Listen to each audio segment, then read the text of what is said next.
今回は作中でも人気のキャラクター、血の魔人パワーについて解説していきます。この動画の内容は第1部の最終話までのネタバレを含みますので、未読の方はご注意ください。パワーは公安大麻得意4課のデビルハンターで、主人公デンジのバディとなるキャラクターです。もともとは猫と共に野良魔人として生活していましたが、ある時マキマに捕まって公安で働かされています。魔人とは悪魔が人間の死体に憑依した状態です。通常ならば魔人は駆除対象ですが、パワーは魔人の中では理性が高い希少な存在のため、早川秋の舞台に入れられました。公安のデビルハンターとして働いている魔人の中でも、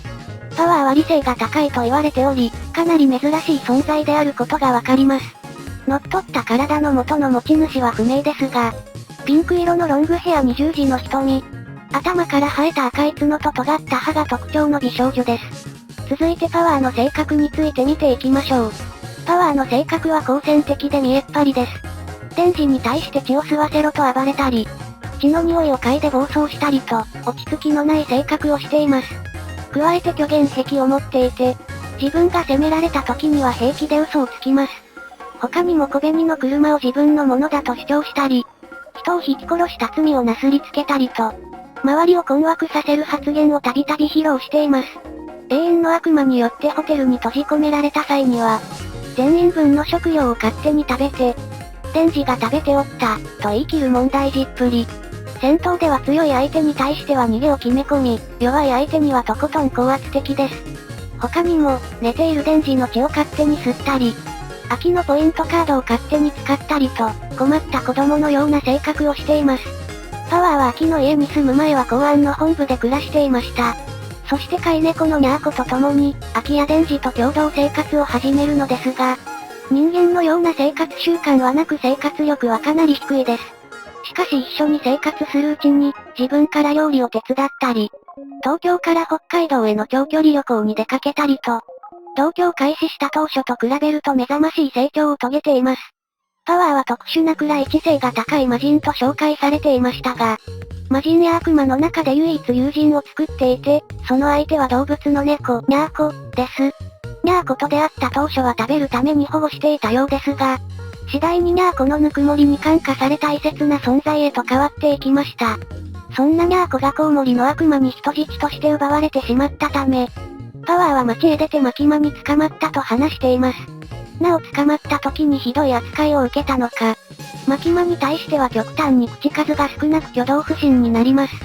公安のデビルハンターとして働くようになってからも、コウモリの悪魔に誘拐されたニャーコを取り戻すために、バディのデンジを騙して悪魔の元へ連れて行ったり、その後形勢が悪くなると、自分を置いてニャーコを連れて逃げてほしい、というなど、自分よりも友人を優先する悪魔らしくない言動を見せています。ちなみにニャーコはかなり人懐っこい性格のようで、早川家でパワーと一緒に居候を始めてからはデンジに懐いており、パワーは裏切り者じゃ、と怒っています。そんなニャーコですが3人で旅行に行く際は岸辺に預けられており、岸辺からはニャンボちゃん、という名前を付けられて、可愛がられているようです。ここからはデンジとパワーの関係を見ていきましょう。バディになった当初、ポチタは俺の中で生きている、というデンジに向かって、心の中にいるだのなんだのは浅ましい慰めじゃ、と言い、お互いこいつとは仲良くなれないな、という険悪なムードとなり、殴り合いになりましたが、ニャーコをコウモリの悪魔に食べられたことで、デンジがポチタを失った気持ちを理解したパワーは、大切な存在を失う辛さを知るデンジと、少しずつ仲良くなっていきました。デンジとパワーの関係を例えるならば、物心がつく前の幼い兄弟、という表現が一番しっくりきます。パワーがデンジにくっつく描写はとても多く、デンジに対してはニャーコと同じような友情が芽生えていることがわかります。ストーリーの終盤では、明確に初めてできた友達、と言い切っています。デンジもマキマからの旅行の誘いをパワーのために断って、様子がおかしいパワーの面倒を見るなど、パワーのことを大切に思っていることがわかります。続いてパワーの能力について見ていきましょう。パワーは血の魔人だけあって血を操ることが得意です。自分の血斧や槍などの武器に変形したり、前もって採取しておいた血を罠のように使うなど、攻撃のバリエーションは豊富です。ただ自分の血を武器にするため、貧血になりやすいのが欠点と言えます。また他人の血を操作するのはかなり難しいようで、自由に操れるのは自分の血だけじゃ、と発言しています。また血を大量に吸うと腕力がパワーアップされ、頭の角が長くなったり本数が増えたりするといった特徴があります。この状態を放置すると、手のつけられない状態になってしまうので、マキマによって定期的に血抜きされているようです。パワーの能力を確認したところで、次は強さを考察していきます。パワーは自分よりも強い相手との戦いでは、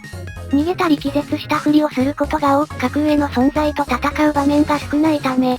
戦闘力については未知の部分が多いものの、決して高いとは言えません。そもそもコウモリの悪魔にニャーコを人質に取られ、言うことを聞かされていたので、コウモリを倒した初期のデンジより弱いのは間違いありません。ただサムライソードに襲撃された際は、弾丸を避けて真っ先に敵に攻撃を仕掛けるなど、反応の速さに関してはデンジやアキよりも高いことがわかります。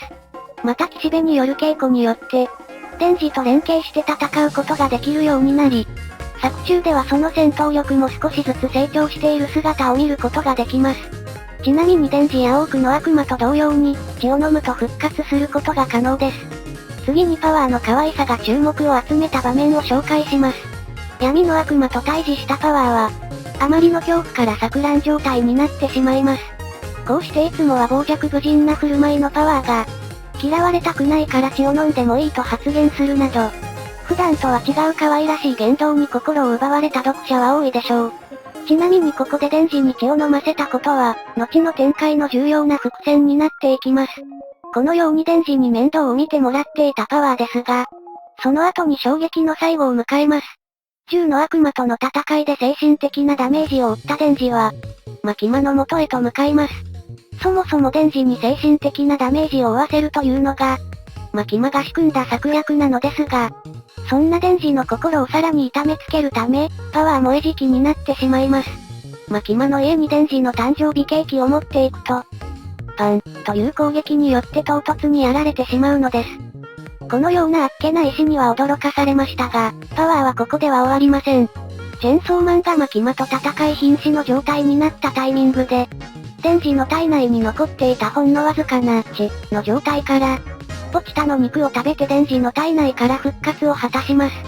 こうしてパワーは本来の血の悪魔の姿となります。悪魔の状態では、血を操る能力などの攻撃面が格段に強力になっており、不得意と言っていた他人の血の操作も問題なくこなしています。また血で作った武器を雨のように連射する描写もあり、マキマとも戦えるほどの強さを見せました。ただし性格は魔人の時と全く変わっておらず、マキマに対して謎の決め台詞を吐いています。パワーは魔人になる前は超恐れられてた悪魔だった、と発言していましたが、これは事実だったようです。血の悪魔として復活するタイミングで、ポチタにデンジを助けてくれるか、と問いかけられたパワーは、当たり前じゃ、デンジはわしのバディじゃからな、と答えています。しかし岸辺に稽古をつけられたタイミングでは、悪魔と人間どっちの味方につく、と聞かれた際に、勝ってる方、と答えていました。つまりストーリーの序盤ではデンジを守るために敵と戦うという選択肢は、パワーにはありませんでした。そんなパワーがデンジを守るために自分よりも強いマキマに立ち向かう姿は、パワー自身の成長やデンジへの心境の変化を表しています。血の悪魔となったパワーはマキマとの戦いに善戦するも及ばず、かろうじて守りきったデンジの体と共に路地裏のゴミ箱へたどり着きます。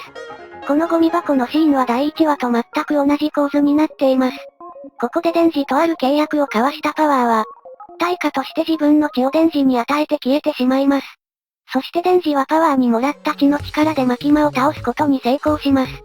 死んでなおバディとして力を合わせた結果と言えるでしょう。パワーが自分の血を武器にするキャラクターだったのは、このラストバトルの展開を初期から決めていたためと考えられます。ここでパワーの名前の由来について解説します。物語の後半でパワーはチェンソーマンの眷属だったことが明かされます。